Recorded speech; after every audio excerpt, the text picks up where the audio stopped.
So good morning, good afternoon, and good evening to all those who are joining us this afternoon on this webinar. You're most welcome and we hope you enjoy it.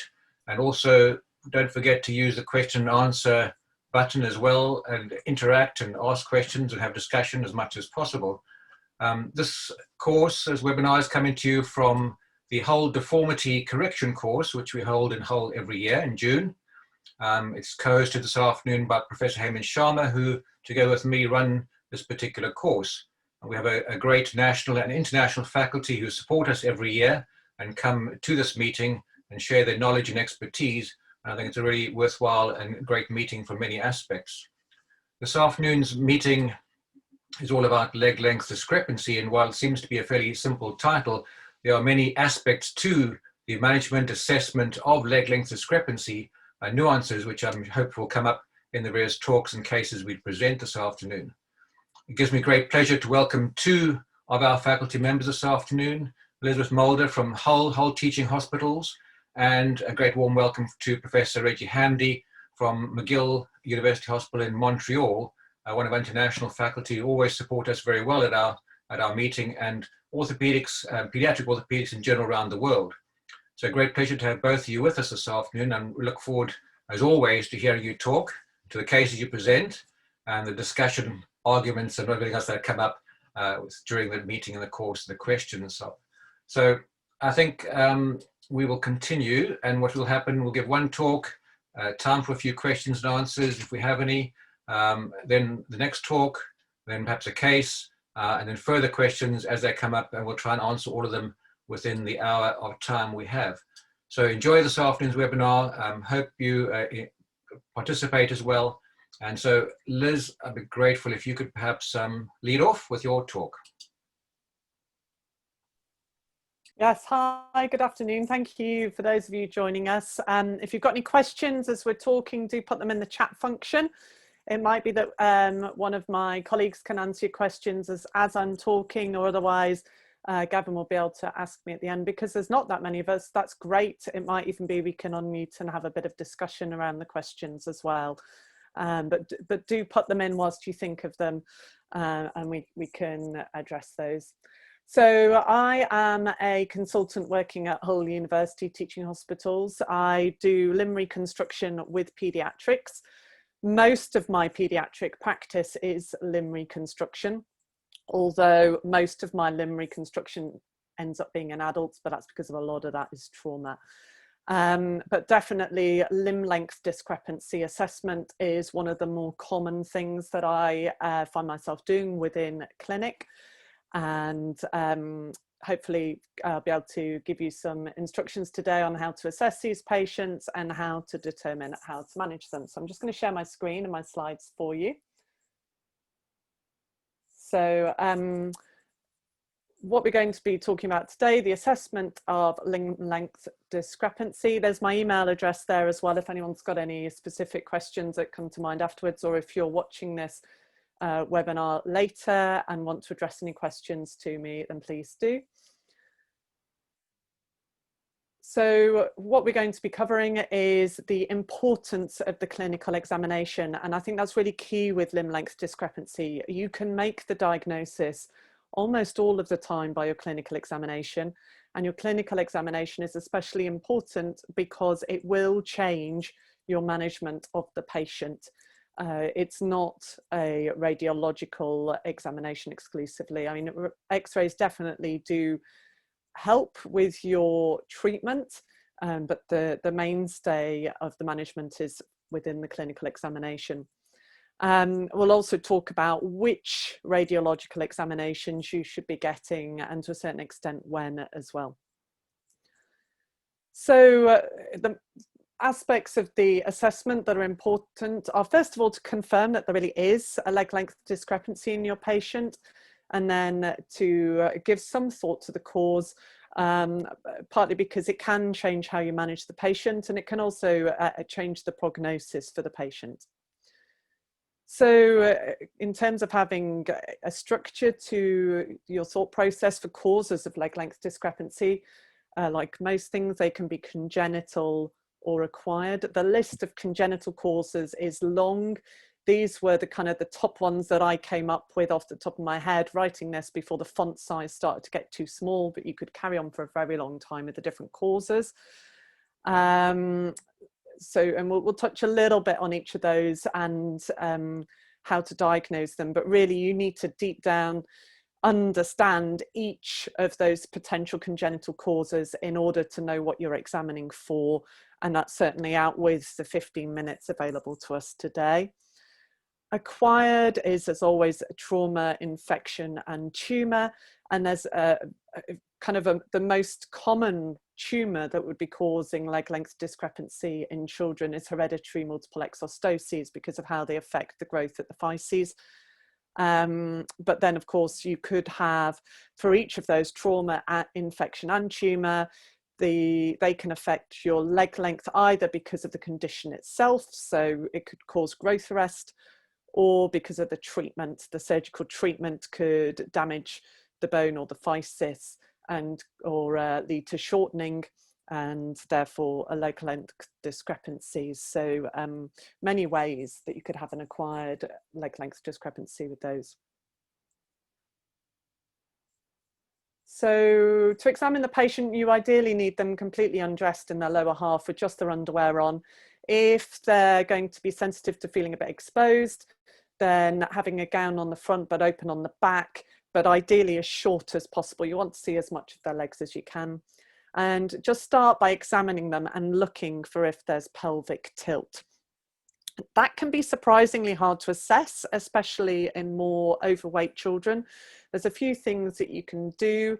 You can look for the sacral dimples, and even in this thin child, they can be very, very hard to see, and sometimes palpating them and just getting a feel for where the pelvis is and whether it's level, and also palpating the anterior superior iliac spines and feeling for if they're level. Whilst you're there, you should be looking for if there's any deformity in the spine, which could be fixed or it may be compensatory because of that pelvic tilt.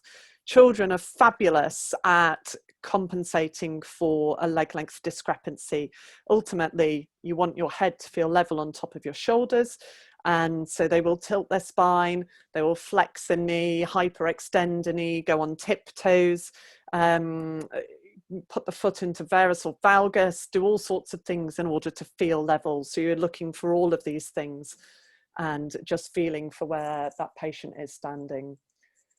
You should then have a collection of blocks of different sizes that you can put under the foot, ideally to then correct for any of those compensatory deformities, and again look for the level pelvis on examination. And this diagram quite nicely shows a waist asymmetry as well, which you should see improve. And often the simplest way, you spend a lot of time feeling for the pelvis and just asking the patient, do you feel level now? Do you feel level now? It's a bit like when you go to the opticians, which feels better, this one or this one? And then you get quite quickly an idea for the amount of discrepancy that that patient has. I then use the Galeazzi test, or I didn't realize that it's also called the Alice test. You can use a tape measure to check whether it's an actual or apparent leg length discrepancy, and also examining each of the joints, the hip, the knee, the ankle, the foot. You're looking for stiffness, you're looking for how stable that joint is, because if you are later going to take on a limb lengthening procedure, you want to know that that joint is stable and not at risk of subluxation. And all the time you're looking for the clues for what the underlying diagnosis may be. So the Galeazzi test, you must have the feet in the same position and with the heels together. So if one ankle, for example, has an equinus deformity, then you must mirror that on the other side to bring the heels together. You're then looking from the front and putting your hand or a block at the level of the knee to assess whether there's a tibial shortening. And then from the side with your hand at the front, the distal end of the femur at the end of the knee, looking for whether there's any leg length discrepancy within the femur. And of course, there may be some of each, or there may be shortening in just one segment. And then with your tape measure, what that's looking for is whether the limb length discrepancy is purely apparent. So that could be if there's a fixed pelvic deformity or adduction of the leg. So these diagrams are supposed to show the same patient. The one on the left, you're measuring from the umbilicus down to the medial malleolus, and the left leg appears to be shorter. However, when you go for the anterior superior iliac spine to the medial malleolus, they actually measure the same length. And that's an apparent deformity because of the adduction deformity of the left leg. Sort of appears that that patient has a longer left leg. So then trying to treat the cause of that rather than just give them the shoe raise on the right would be the answer there. You're looking for clues for diagnoses like hemihyperplasia or hemihypertrophy, and you could glance at that image on the left and assume that the skinny left leg is the abnormal one, but actually when you look closer you see the bulky right leg. You can see maybe some abnormal markings on the back of the leg there. And also looking at the patient's face, the patient's arms and hands will also give you an idea of whether there's a generalized hemihypertrophy and try and work out which is the abnormal side. Look at their feet for clues as well. This foot size difference is very obvious here, but also look at, there's only 4 toes on the right and 5 toes on the left. I've got quite a few patients with just 4 toes. And it astounds me every time the number of trainees I have who miss the fact that the patient only has 4 toes. A lot of pictures that you see in textbooks of fibula or tibial hemimelia are very extreme. They're the kids with, you know, almost absent feet or very short limbs, whereas a lot of the kids who certainly come to my clinic, I don't work in a specialist children's hospital, they are just missing a ray or a toe, or maybe have syndactyly that can be very subtle toe deformities, but they will give you a nice clue to the diagnosis. And you know, a lot of my patients with fibular hemimelia still have their fibula, for example, but it just helps give you little clues of where you're looking for where the real problem is. Also, neurofibromatosis is a common diagnosis I make in clinic. And in children, the skin signs can be very subtle. They don't really develop until adolescence. They don't get all those classic stigmata till then. So just looking for cafe au lait spots, how many are there? Look in the groins and the axilla for freckling and ask them if they've got any funny lumps or bumps anywhere. And again, that importance of examining the spine for scoliosis.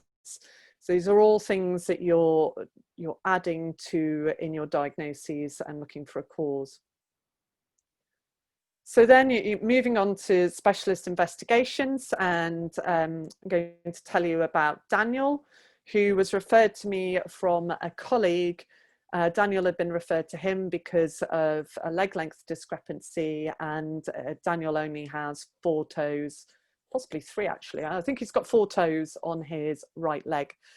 So the first thing to say is this is a CT scanogram. Personally, I never use CT scanogram. I think they were useful for units in the past before they had the ability to get stitched long leg films. It was a quick and easy way to get leg length measurements fairly accurately on patients. But they're not weight bearing views. They don't tell you about any ligamentous laxity within the limb. And you know, you have to send your patient elsewhere, at least in our unit, to get a CT scanogram. They're not within the department.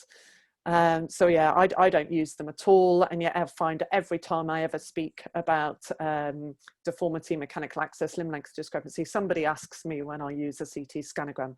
So yeah, I don't. But this was the imaging that this patient came with.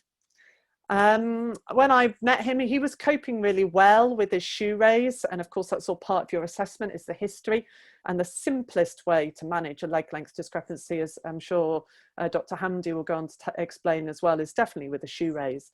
So we didn't do anything else for him at that stage. I just met with him serially over the years. And then when he got to about the age of 9, he was starting to find the shoe raise was hard work. He was finding it harder to keep up with his peers and to continue playing football. So we got some more imaging then. Ideally, when this is long leg x-rays, they should show the top of the pelvis down to the feet. And the ideal positioning for the patient is with the patella facing forward. You can see in Daniel's case here, the right one isn't quite forward. The right patella is sat slightly laterally. But you can, with that, get an impression that there's some torsion there in his limb because his foot's internally rotated. Ideally, you want the pelvis level because you are going to identify if there's any problems with the pelvis or any hip at risk, and also in the corrected position so that he's not, for example, tiptoeing on the right or hyperextending on the left. You've obliterated any flexible deformities there. You can then use these long leg films to measure the difference in the legs. So he's measuring about 4 centimeters difference there. And you can also use it to assess your mechanical axis. And you can see on the right leg, he's slightly valgus.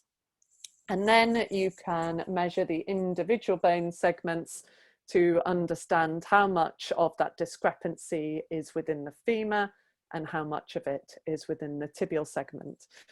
And yeah, I think Daniel has fibular hemimelia. You can see his right fibula is slightly narrow compared to the one on the left. It's also slightly distal at the knee. But again, I'd already made that diagnosis before his x-rays. He has only 3 or 4 rays on the right foot. And clinically as well, he has no ACL. His right knee sublux, and you'll remember there's a collection of diagnoses and signs for fibular hemimelia. So for that reason, in a case like this, I would also get an MRI scan of the knee. Clearly, you don't do this for every limb length discrepancy. It's just for the PFFD or fibular hemimelia patient. You're looking for whether the ACL is intact, because that has to be something that you consider if you're undertaking lengthening on these patients, because of the fact that the knee can sublux with lengthening.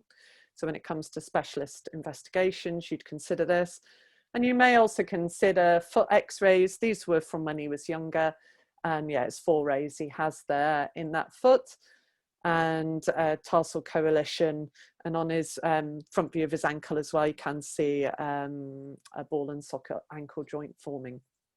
So again, they're all things that you would add in to consider for specialist investigations. Not necessarily going to change what you do at this stage, but might be things you do. For example, you might also want a hindfoot x-ray if there's a lot of varus or valgus.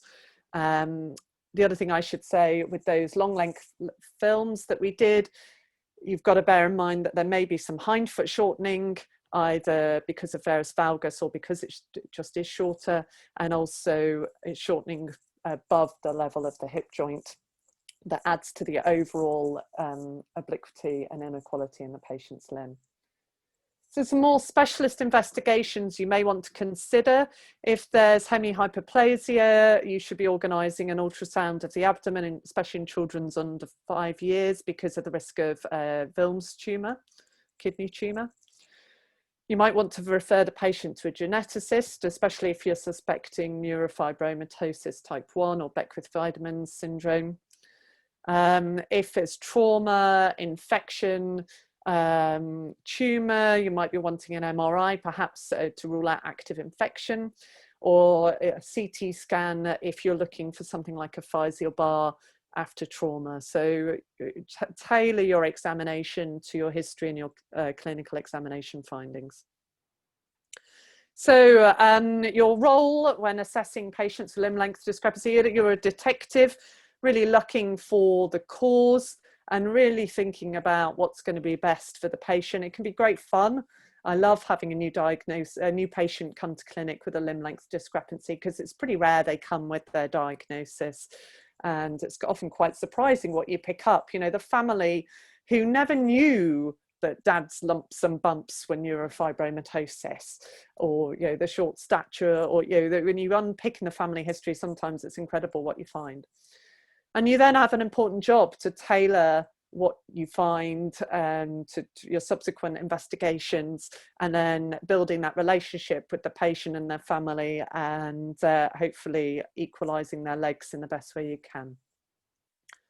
So thank you very much. I hope you can go ahead and enjoy seeing these patients. I'll hand you back to Gavin.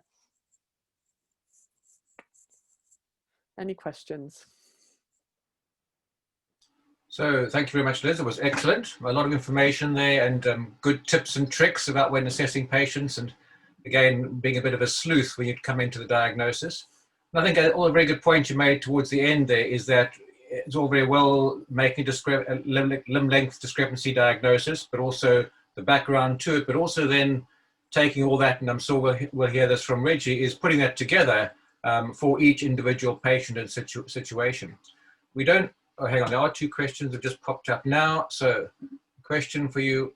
I was wondering whether you'd expand on the importance of MRI and the presence of ACL in fibular hemimelia, especially when considering leg lengthening, and obviously the inevitable question about spanning the knee, if ACL intact. So that's a slight curveball there. Do you expand the knee? If so, when? And do you do it when the ACL is intact? Well, how often is it intact? Okay, so I think whenever I've looked for whether ACL is intact, it hasn't been intact. That image I showed, I should have said there was literally one slice of that MRI scan that showed maybe like a single ACL fibre, like there had been something at one stage trying to develop, but it hadn't. And if you listen to, for example, Paley talking about fibular hemimelia and the surgical steps, he would include an ACL reconstruction every time. I referred Daniel to our soft tissue knee surgeons who said, well, he's got no instability, no sense of giving way. He's functionally doing really well. You know, this guy's playing football, just tripping over his shoe race. No, they couldn't bring it to themselves to do a paediatric ACL reconstruction, because that, of course, with itself comes with risks. So in his case, we went ahead without doing an ACL reconstruction. And in his case, I decided not to span the knee. I spanned his foot because I knew that his foot was abnormal and it was his Achilles felt a bit tight. And he was a great patient who I knew was going to be really compliant, with a fabulous mum. We've got great supportive physiotherapy, and we just watched him like a hawk. And he did not suffer with his knee. I would have stopped lengthening as soon as he perhaps subluxed, and we would have considered spanning his knee. I've got another child with fibular hemimelia who's had 2 lengthenings now. I would always span his knee. He's not compliant, he's difficult to work with, and he's got a much bigger discrepancy. He had a 9 centimeter discrepancy when I first met him, so trying to get a lot more length out of him as well. So I think yeah, it's a case by case basis, but I think you should be aware that some surgeons would say you must reconstruct the ACL before you take lengthening in these patients. But I expect they've had their fingers burnt and probably had cases of knee subluxation. But personally, I think if you're just aware of it, and I'm sure Reggie and Gavin will speak their experience as well, you know, that's half the battle, is just knowing it's a risk. Excellent. Yeah, I'm sure Reggie will come back and answer that during his talk as well. And we'll come back to that question, because I think it's a very important question, both from the ACL management and also individual patient management. The other sort of point that brought up here is about agreeing that leg length films are a good way for measuring length. I think you also have to qualify that the quality of the leg length views you get, and you mentioned that your one view there was not entirely correctly rotated for assessing at least coronal plane malalignment. But also, if you have any soft tissue contractures, and you talked about examining the joints during your talk, that's very important. If you have a soft tissue contracture, any various valgus, that also throws your leg length x-ray off. You need to take that into consideration as well. So leg length x-rays are good, but with certain caveats. Great. I think we should move on. Reggie, I'd be grateful if you could then come back to us and give us your talk. Thank you very much, Liz. Thanks.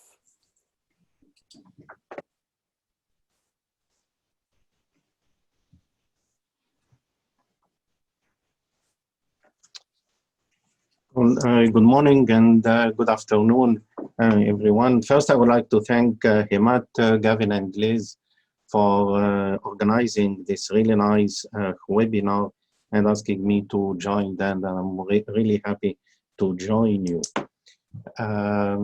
Liz started with the first part of this talk The goal of my second talk is to go on the treatment, and we'll discuss the various options that we have for this treatment. I have no disclosure.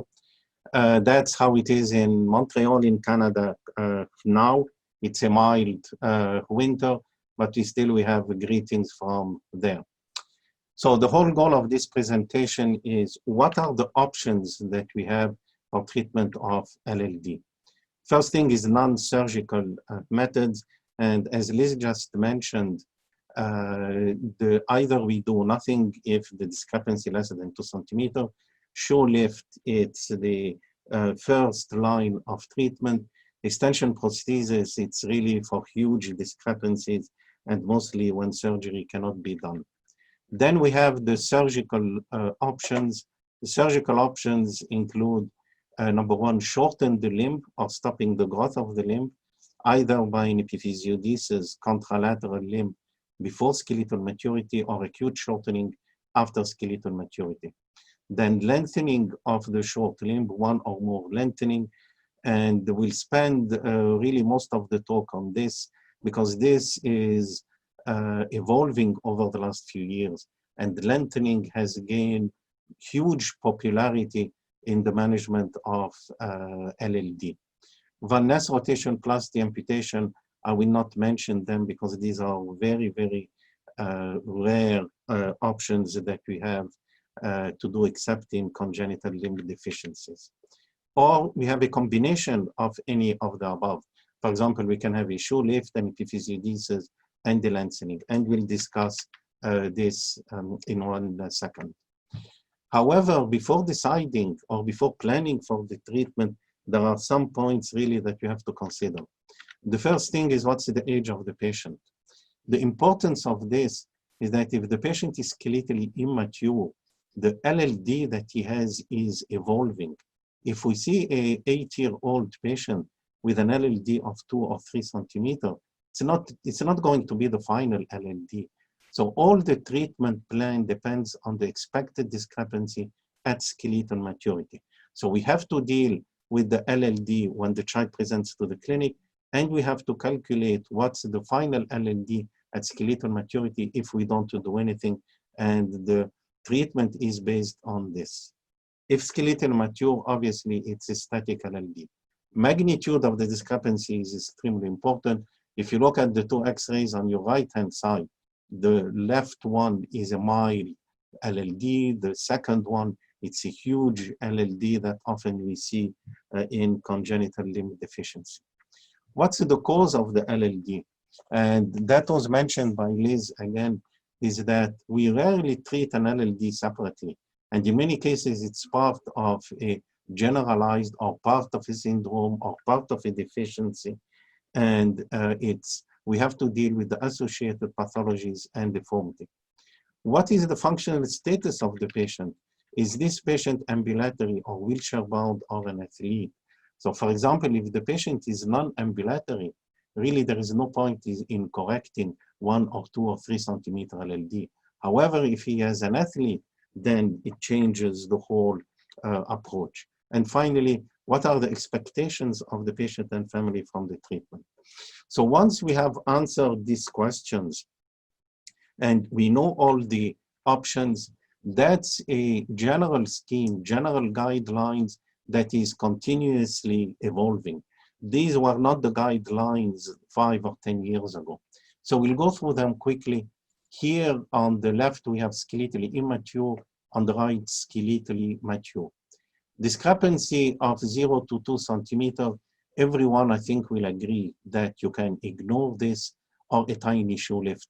All of us, probably we have a small LLD, and it has been shown that this small LLD, less than 2 centimeters, it's insignificant and can be ignored. 2 to 5, it's becoming a gray zone. Previously, it was between a shoe lift and an epiphysiodesis. However, lengthening is performed more and more now for discrepancy of 2.5 or 3 centimeters. In skeletal mature, obviously we cannot do an epiphysiodesis, so it's either a shortening or a lengthening. Discrepancy more than 5 centimeters and up to 25, centimeter. The gold standard, I would say today, it's multiple lengthening or a combination of a lengthening and an epiphysiodesis. If the patient is mature, it's still the same approach, multiple lengthening. Shortening is not really popular in North America, and I don't think it's popular anywhere. More than 25 centimeters, that's very controversial, and it should be individualized. The choice really is between amputation and prosthetic fitting, multiple lengthening, or a combination of lengthening, shortening, and epiphysiodesis. So this table just tells us that there is more than one option how to approach LLD. Prediction of LLD at skeletal maturity is extremely important because the whole treatment is based on this. And there are several ways that we can do it. Arithmetic method, it's the quickest one. It's done in the clinic. It takes 1 second. Green Anderson, I don't think anyone is using this now. We still have the Moseley graph. And most recently, we have the multiplier method that was developed by Herzenberg and Paley. And all our residents, all of us, we have the app on our iPhone that you can calculate exactly this in the clinic. Very quickly, the arithmetic method, we know that the distal femur grows by 0.9, proximal tibia 0.6 centimeter a year. Boys generally fuse at 16, girls 14. Therefore, you can calculate the predicted LLD roughly. Multiplier method, everyone, I presume, has the app on the iPhone. So quickly, the non-surgical option, do nothing shoe lift and extension prosthesis. Shoe raise, that's the first line of treatment. Liz mentioned this. That's a patient presenting for the first time, LLD of 2 centimeters. You apply a shoe lift, it works perfectly well. How much LLD can be corrected with a shoe raise? And the answer is as much as the patient can tolerate. And usually they can tolerate up to 5-6 centimeters. This patient had several surgeries. She refused more surgery. That's very, very unusual. And cosmetically, it's unacceptable. However, they can tolerate huge lift with the shoe raise. The question always comes, is it a heel raise or a shoe raise? From my point of view, and many forget about the heel raise. Really, if you want to treat LLD, it should be a shoe raise, or you can put inside the shoe lift of up to 1.5 centimeters. This means a bit less than 1 inch. Extension prosthesis is for huge discrepancy where the patient or the family do not want any surgery. It's very, very rare now. Then we come the surgical option. Epiphysiodesis, still it's being used in many areas. And there are several techniques for epiphysiodesis. We can use stapling or 8-plate, the curettage, the open grafting, and the transphyseal screws. There are probably hundreds of papers and reports that have been published on this. And the first comparison between transphyseal screw and the curettage and leaf length discrepancy, this technique is superior, the transphyseal screws. The other question that comes all the time about guided growth versus the definitive epiphysiodesis. And generally speaking, we should not be using guided growth to correct LLD. It's unreliable, it's inferior correction, more complication, higher revision rate. And in fact, in our hospital and most hospitals in North America, we stopped using guided growth for a complete epiphysiodesis. So if you have the choice of a technique, this is better than this, and this is better than this, but definitely not the 8-plate. When should be doing epiphysiodesis? Discrepancies 2 to 5 centimeters, or as a part of a treatment for very large LLD when we are waiting for lengthening or shortening or other technique. The timing, usually girls after 8, boys after 10. Why? Because before this, it's unreliable and the leg will be too short. We use now the multiplier method. That's the standard treatment. The second thing, how to shorten the limb when it's an acute shortening after skeletal maturity, there are either the closed technique using the saw or the open technique. That's a dealer's choice between you. However, we should not forget that there are complications from shortening. Neurovascular compartment syndrome, muscle weakness. Effectively, the upper limit for femoral shortening is 5. Tibia shortening, for practical purpose, it should be history. And really, no one should be doing. It's too dangerous, too many complications. Then we come to lengthening. And I will hopefully stay 2-3 minutes on this. We all know lengthening was popularized by Elizarov when he developed his law of tension stress, and that exemplified his technique using the circular fixator that he developed. He applies it, and osteotomy, very gradual, controlled distraction, beautiful native bone is formed in the gap. That's a perfect lengthening. What's the indication of limb lengthening? 5 or 10 years ago, we used to say LLD more than 5 centimeters. That does not apply anymore, at least in North America. We have discrepancy of more than 2 centimeters that limb lengthening is being done, or LLD associated with the deformity in order to correct both of them. Cosmetic lengthening dwarf, I'm not going to go into this. It's very, very controversial. How much can we lengthen? Essentially, the sky is the limit. However, there are certain guidelines. At any one lengthening, really, we should not lengthen more than 15 or 20% of the initial length of the bone. Usually, it's between 3 and 7 centimeters. Otherwise, really, we are playing with fire, and the complication after this are skyrocketing. However, we can do multiple lengthening. We all have done 3 lengthening, at least in the pediatric population, and we can lengthen about 25 centimeters with 3 lengthening, each one about 7-8 centimeters, 3 or 4 years apart. It's very safe to do it. The timing of the first lengthening, it's controversial. However, when the child cannot tolerate any more a shoe lift, and that was mentioned by Liz now, then it is time to do the first lengthening. The main limiting factor remains the soft tissue. It's not the bony problem, but it's the soft tissue, specifically the contractures and the joint subluxation. The devices that we use to lengthen, it's external devices, circular or monolateral, and these are the ones I've been using. By the way, I should have introduced myself. I'm a pediatric orthopedic surgeon, 100%, so these are the patients I deal with. I lengthen using external devices. However, there are the internal devices. The Precice intramedullary nail was introduced 10 years ago, and few months ago, we had the Precice plate that was introduced also. And we have a combined external and internal to decrease the external fixator time. And you have all these techniques: lengthening over nails, lengthening and then nailing, lengthening over plates, lengthening and then plating.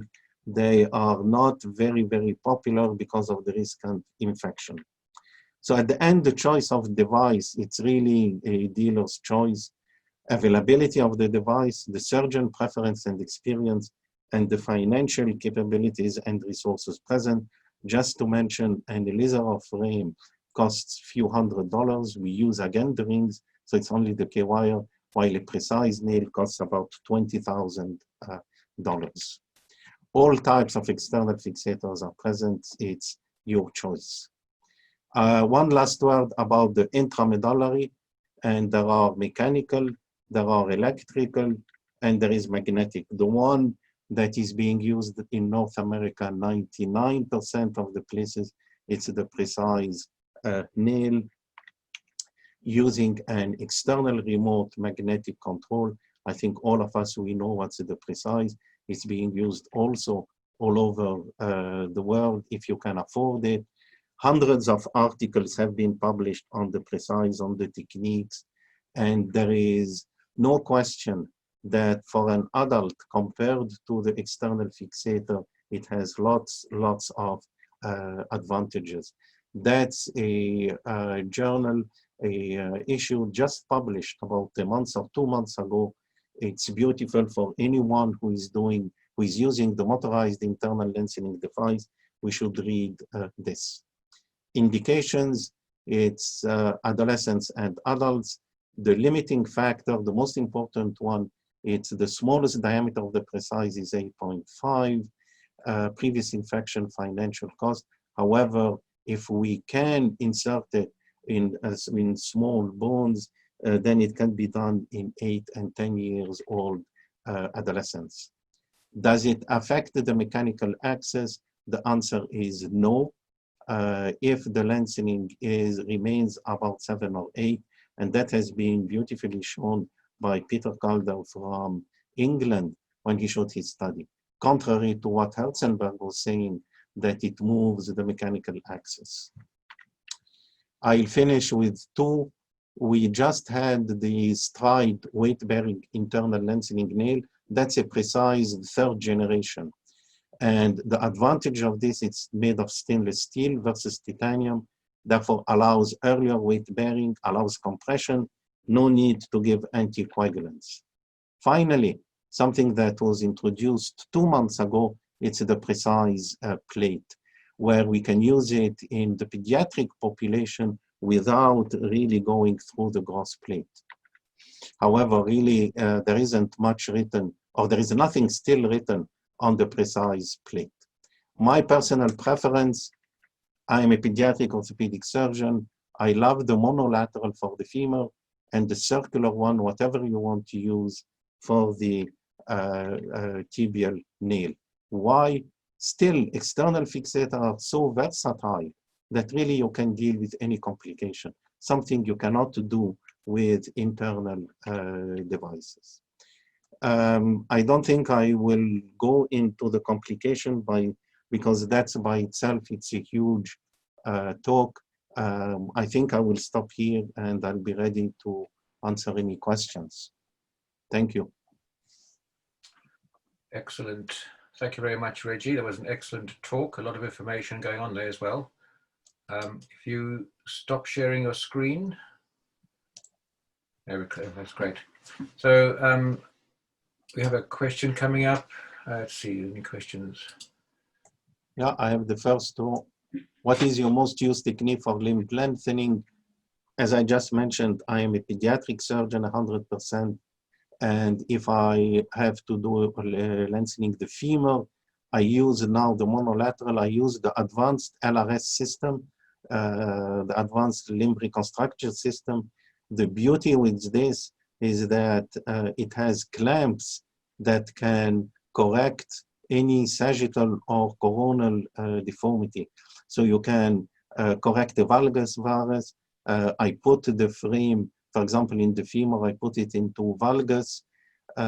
It's very versatile. So that's the monolateral for adolescents. I discuss with the patient the IM nail versus the external fixator. And I have one of my colleagues is using the Precice nail. If the size of the canal allows it, then we can go through the trochanter. It's a trochanteric entry. After 7 years of age, it doesn't matter if you go through the trochanter or not. The tibia, obviously, you cannot go through the gross plate. For the tibia lengthening, I use an Ellipse or a TSF, a circular fixator. It's much easier to fix the fibula with a circular fixator than with the nail. Excellent. Good. So I think a lot of information there as well. And I think you take into account your own skills as a surgeon, the patient you have in front of you, and what you're trying to achieve. And also, in addition to that, many of these cases, well, quite often these cases also have an associated deformity, which you may or may not want to correct during your lengthening as well, either before, afterwards, or during. Just to go back to that question again with the congenital cases in terms of the ACL, what's your approach to the ACL? I completely agree with Liz. Clinically, if the knee is stable, or if you have a mild laxity, but there is a hard end point, I don't span the knee. However, I brace them, and the brace that we do goes above the external fixator to keep the knee in full extension most of the time. If, however, there is a soft end point, then yes, we do an MRI, and if it confirms the clinical thing that there is a large laxity of the knee, then I span the knee. Spanning of the knee is very easy, like you use the Sheffield ring in the tibia. If you use a monolateral fixator, we need a special sandwich clamp to put the distal pin in the center of rotation of the knee. However, even if you have a precise nail, you still can span the knee with a circular ring. But again, I span the knee only if there is gross instability. I think that's a very good point. But I think what you did mention there also is that even if you're not spanning the knee in terms of fixation, you will often span the knee in terms of brace treatment, which I think is important. So although you have a hard end point, most of these have an insufficiency of the ACL and or incongruence, a difference in the congruity of the joint, which predisposes to potential problems depending on how much you're lengthening femur or tibia. Correct. And then any loss of full extension, then I stop the distraction, slow the distraction, reverse the distraction. It's very something that we have really to observe very, very carefully. Good. Anybody have any other questions they wish to put forward at the moment? In terms of soft tissue contractures and lengthenings, how do you approach that? Soft tissue first, bony, or bony then soft tissue? Okay. For the femur, number one, always release the TFL. That's a standard. I don't release the hamstrings during the distraction unless something happens while I am lengthening and they develop a flexion deformity. But I lengthen it at the end if necessary. Regarding the equinus, if I lengthen the tibia, it's the same thing. I don't lengthen the TAL before. I put them in a solid AFO as long as much as possible. And even if they develop an equinus contracture during the tibial lengthening, I will correct it when I remove the fixator. And I think it's many people follow this, but it's controversial for the TAL. You can do it also before. There is a special technique where you put a screw through the os calces into the tibia that was described by Paley at Herzenberg. I have never used it, but it is also used to prevent an equinus. Yeah, I think that's very good points. One, preventing any deformities occurring during, but also what we have seen is that although you may try and release tight tissues along the way, sometimes you do get a recurrence of the tightness after removing the frame. And I think we have we've seen many cases like that. And so I think for that very good reason is that to do the lengthenings is at the end rather than at the beginning. And the beginning is really management of physiotherapy, bracing, splinting, locking screws, Botox, whatever your regime is. But I think you do need to do that and do the lengthening at the end. Yeah, well, that's what we follow. Reggie, just a quick update, because have you used that lengthening plate? I know you were working on it to develop the lengthening plate. No, we have not. I mean, we're still continuing with this.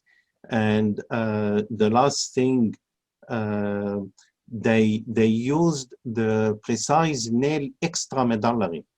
And there is one report that if the canal is small and you cannot put the Precice nail, it has been used by Paley and the other one extramedullary. He has reported the first use of the plate, him and Herzenberg, but there is zero report yet on the use of the Precice plate. There is nothing, but it has been commercialized, or it is commercialized since September of last year. Yeah, and I'm sure most of the delegates will know, but the Precice has been put on hold and withdrawn for the market for the time being.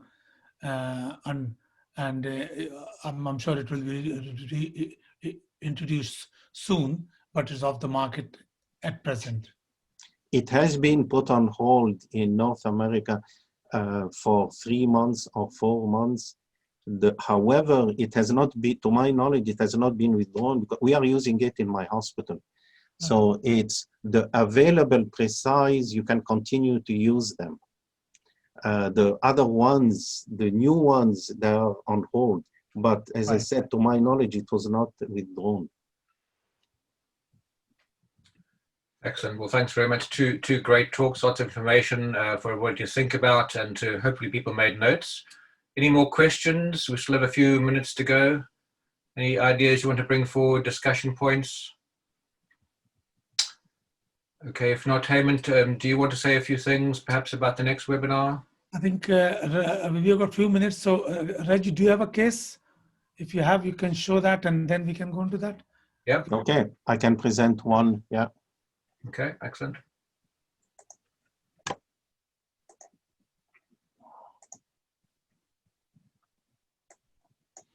Okay, we will skip the complications. I just want to show a picture quickly. That's a beautiful picture of Elizabeth. I really liked it. And I'm sure he's thinking of the complication that can happen in limb lengthening. So simply, you should be aware of all the complications because it can be a nightmare. Thank you. Thank you, excellent. Back to you, Hemant. Yeah, so just to couple of minutes for you to just update you on a couple of things. One is, like we say every time, the deformity course is planned in this year in June. So we hope to see you. We have extended a day where the pre-course will be doing as well. So we hope to see you, everybody, in June, or as many as you can come. Some of you will have vaccines, and for others it may not be possible, but hopefully we'll go ahead, and that's the plan. Then our next webinar is on the 27th of February, again the same time, and this time it's an oblique plane deformity, which is quite sort of common problem, especially when you're post-trauma sequelae, and that will be discussed with some surgical techniques. So please join us, and for registration you can go to the deformity course website and there should be a link. If not, then just type this here. The other thing I wanted to show you was that our deformity course YouTube channel. So if you see, we have a YouTube channel, and all those previous webinars, previous lectures, everything is there, and you can watch any of them. Those are freely available. This webinar will go in about a month's time, in about a week's time, and would be available. So, and there are plenty of previous lectures as well. There are a lot of from previous courses. So please go and watch them. You can subscribe to it. So each time there is something added to it, you would be informed. We have over 500 subscribers, and so hopefully we'll see you. You can see the webinar there as well, or you can pass on to your friends who hasn't seen it today. So from our point of view, thank you very much for joining, and thank you to our panelists who did a wonderful job. And it's it appears simple, but actually it's quite difficult to assess and manage these simple things. And from Gavin and myself, we thank you all, and Mike, who runs our webinars. Thank you so much. And have a lovely 2021.